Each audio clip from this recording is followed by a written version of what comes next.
Praise the Lord. परमेश्वर का धन्यवाद हो, उसने मुझे चुना ताकि मैं आप लोगों के लिए नए नए सुसमाचार लेकर आ सकूं। परमेश्वर हर एक व्यक्ति को जो मेरे सुसमाचारों को सुनता है आशीषित करे और उसके घर के अंदर बहुतायत की बरकत दे। परमेश्वर का धन्यवाद हो कि आज का जो वचन है वो वचन उद्धार के विषय में है। परमेश्वर ने मुझे अगुवाई करी कि मैं उद्धार के विषय में आप लोगों को समझा सकूं, क्या होता है उद्धार और किन लोगों के लिए है उद्धार। उसके लिए हम निकालेंगे रोमियो 10 का 20 से मैं पढ़ता हूँ आप लोगों के लिए। फिर यशायाह बड़े हियाव के साथ कहता है, जो मुझे नहीं ढूंढते थे उन्होंने मुझे पा लिया, और जो मुझे पूछते भी ना थे उन पर मैं प्रकट हो गया। यहाँ पर पौलुस यशायाह भविष्यवक्ता की किताब में लिखे हुए वचन को दोबारा बताता है और वो कहता है कि उद्धार सीमित नहीं है, उद्धार सीमित लोगों के लिए नहीं है, उद्धार सबके लिए है। यहाँ पर वो कहता है कि जो मुझे नहीं ढूंढते थे उन्होंने मुझे पा लिया। खुद का उदाहरण दे रहा है ये, और उन खुद के साथ साथ बहुत से ऐसे लोग हैं जिन्होंने सच में प्रभु यीशु मसीह को कभी नहीं ढूंढा। उन लोगों ने प्रभु यीशु मसीह को पा लिया, और क्या बोलता है, जो मुझे पूछते भी ना थे उन पर मैं प्रकट हो गया। परमेश्वर की दया देखो कि उन परमेश्वर ने अपने पुत्र को प्रभु यीशु मसीह को उन लोगों के लिए भेजा जिन लोगों ने प्रभु यीशु मसीह को कभी पूछा भी नहीं था। इस संसार की जब रचना हुई, इस सृष्टि को जब बनाया गया तो परमेश्वर के वचनों से पूरी सृष्टि बनाई गई। मात्र जब मनुष्य को बनाने की बात आई तो परमेश्वर ने अपने हाथों से इस मनुष्य को बनाया। परमेश्वर अपने वचनों से भी मनुष्य को बना सकता था, पर परमेश्वर का प्रेम देखिए, उसने अपने स्वरूप में इस मनुष्य को बनाया अपने हाथों से। बदले में हमने क्या दिया? जिन हाथों से उसने इस मनुष्य को बनाया था उसी हाथों को हमने क्रूस पर कीलों से गाड़ दिया। हम परमेश्वर के प्रति क्या देते हैं, आज हमारा ये सवाल है। क्या हम भलाई के बदले बुराई करते हैं? क्या हम सच में परमेश्वर के उस उद्धार के कार्य को जो उसने हमारे लिए किया, हम उसका धन्यवाद देते हैं? परमेश्वर यहाँ हमें सिखाता है पौलुस के द्वारा। क्या बोलता है वो कि जिन लोगों ने मुझे ढूंढा नहीं था उन लोगों के सामने मैं प्रकट हो गया हूँ, उन लोगों के लिए मैं आ गया हूँ। यानी कि उद्धार न केवल इस्राएली जाति के लिए बल्कि पूरे संसार के लिए। जो कोई प्रभु यीशु मसीह पे विश्वास करता है और ये कबूल करता है कि प्रभु यीशु मसीह इस दुनिया के अंदर एक कुंवारी से जन्मा और देहधारी होके आया और हमारे पापों के लिए क्रूस पर बलिदान हुआ और तीसरे दिन जी उठा, इस बात पे जो विश्वास करता है वो उद्धार प्राप्त करेगा। 21वीं आयत दोबारा रोमियो के अंदर आते हैं हम 10 के 21 में।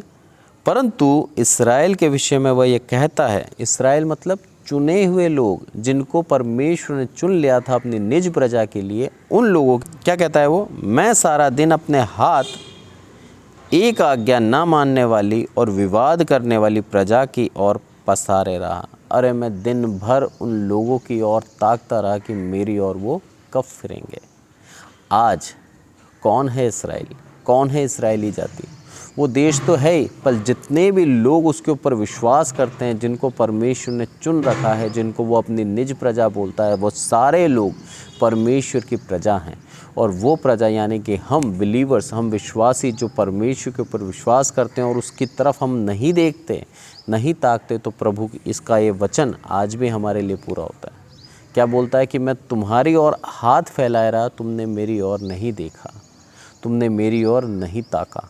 परमेश्वर इन वचनों से अपना खेद बताता है कि वो हमसे कितना प्रेम रखता है। वो चाहता है कि हम उद्धार पाएं, वो चाहता है कि हम विश्वास के अंदर आकर उद्धार पाएं और नया जीवन हमें मिले स्वर्ग राज्य के अंदर। क्योंकि जब प्रभु यीशु मसीह इस दुनिया में आया तो वो एक मनुष्य की देह लेकर आया, ताकि एक मनुष्य यानी कि हम लोगों का एक उदाहरण हो सके, हम लोगों को एक उदाहरण दे सके कि किस तरह से हम स्वर्ग राज्य में जाएंगे।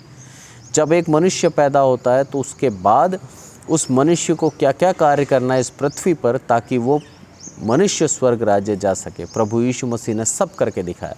उसने बताया कि यदि तुम अपने पिता यानी कि स्वर्गीय पिता परमेश्वर की इच्छाओं पर चलते हो और हर एक उसकी इच्छा को पूर्ण रूप से ईमानदारी से करते हो तो तुम स्वर्ग राज्य में जाओगे, जिस तरह से प्रभु यीशु मसीह ने करा। प्रभु यीशु मसीह ने अपने पिता परमेश्वर की हर एक आज्ञा का पालन किया और 100% उसने दिया, तब जाके वो स्वर्ग राज्य में गया।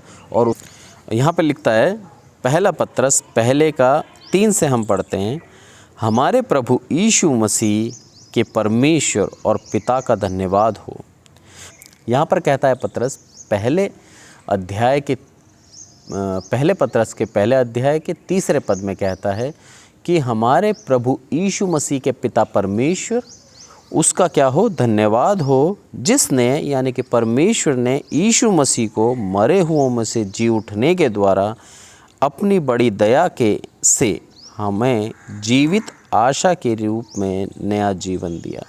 यानी कि हमको उसने बता दिया कि जिस तरह से वो अपने पुत्र प्रभु यीशु मसीह को मरे हुओं के बीच में से जिलाता है, हमें भी नया जीवन देगा। कब देगा? जब वो नए प्रभु यीशु मसीह जब दोबारा आएगा इस संसार के अंदर, तो हर एक जो परमेश्वर के ऊपर विश्वास रखते हैं, जो जिन्होंने प्रभु यीशु मसीह को अपना प्रभु करके ग्रहण किया था, हर एक व्यक्ति दोबारा जी उठेगा मरे हुओं में से। और क्या बोलता है? अर्थात क्या था परमेश्वर की योजना? अर्थात एक अविनाशी, निर्मल और अजर मिरास के लिए जो तुम्हारे लिए स्वर्ग में रखी है।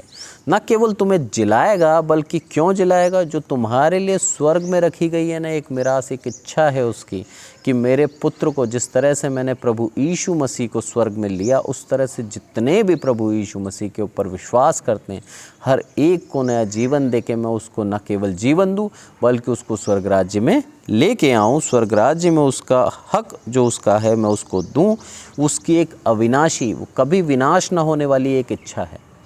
वो उस इच्छा को कभी भूलेगा नहीं, उस इच्छा को कभी ख़त्म नहीं करेगा। उसकी हमेशा की ये इच्छा जिस रही है कि उसके पुत्र प्रभु यीशु मसीह पे विश्वास करने वाले हर एक व्यक्ति को वो कहाँ लेके जाए? स्वर्ग राज्य में लेके जाए। परमेश्वर बेहद प्रेम रखता है हमसे और हमें जगह जगह सहायता करता है, जगह जगह हमारी रक्षा करता है। और न केवल आज बल्कि पुराने समय से हमारी रक्षा करता आया है। और आगे बोलता है वो 6ठी आयत में, इस कारण तुम मगन होते हो, यद्यपि अवश्य है कि अभी कुछ दिन के लिए नाना प्रकार की परीक्षाओं के कारण दुख में हो। आज तो तुम मगन हो रहे हो कि तुम्हें उद्धार मिलेगा और तुम उद्धार प्राप्त करोगे, तुम्हें उद्धार प्राप्त करते हो विश्वास के द्वारा। पर ये ध्यान रखो कि तुम्हारे जीवन में नाना प्रकार के दुख आएंगे, उसके लिए भी तैयार रहो।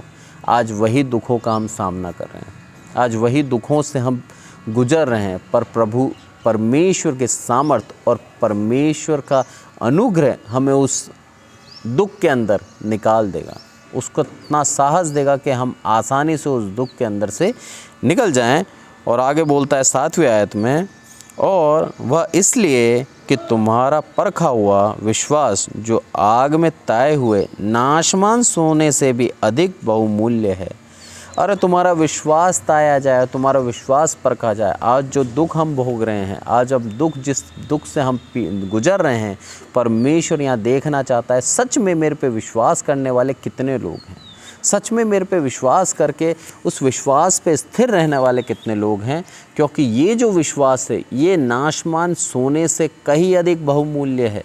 क्योंकि सोना तो ख़त्म हो जाएगा, हम सोने के पीछे भागते रहते हैं, पर जो हमारा विश्वास है, ये विश्वास हमें स्वर्ग राज्य में ले जाएगा, जहाँ पर सोने की सड़कें होंगी। जिस नाशमान सोने के पीछे हम भाग रहे हैं, उस सोने के निवास स्थान में हम रहेंगे, यदि हमारा विश्वास स्थिर है, यदि हमारा विश्वास दृढ़ है। प्रभु यीशु मसीह यहाँ हमें सिखाता है, हम उसको देखें या बिना देखे प्रभु यीशु मसीह से प्रेम रखते हैं, उसके ऊपर विश्वास करते हैं, तो हर एक व्यक्ति जो उसके ऊपर विश्वास करता है, कोई सी भी जाति का क्यों ना हो, कोई से भी समुदाय का क्यों ना हो, प्रभु यीशु मसीह का उद्धार उसको मिलेगा।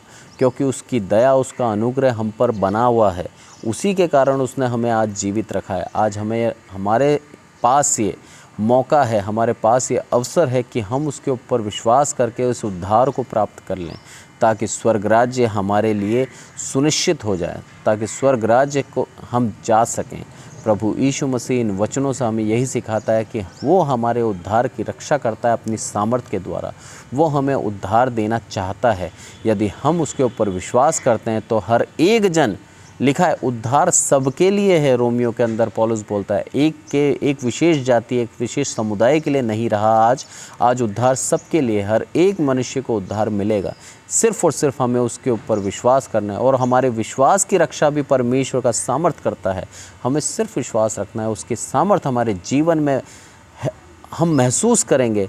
जहाँ जहाँ भी हमारा विश्वास डगमगाएगा, जहाँ जहाँ भी हमें लगेगा कि हमारा विश्वास कमज़ोर हो रहा है, वहाँ परमेश्वर के सामर्थ हमें बल देगा, वहाँ परमेश्वर के सामर्थ हमें साहस देगा और हमारे विश्वास को वो दृढ़ करेगा। आज की प्रार्थना हमारी यही होनी चाहिए कि हे प्रभु, इस सुबह जब हम तेरी आराधना करने के लिए इस वचन को सुनते हैं, इस सुबह जब हम तेरी आराधना करने के लिए हम उठें, तो मेरे प्रभु हमारे विश्वास को कमज़ोर मत कर, हमारे विश्वास को दृढ़ रख, स्थिर रख तेरे ऊपर, और इस मुसीबत, इस दुख से हमें बचा ले और हमारे विश्वास को तेरी सामर्थ के द्वारा दृढ़ करता जाए। परमेश्वर इन वचनों से हम सबको आशीषित करें। जय मसीह की। Praise the Lord. परमेश्वर की जय हो। आमीन।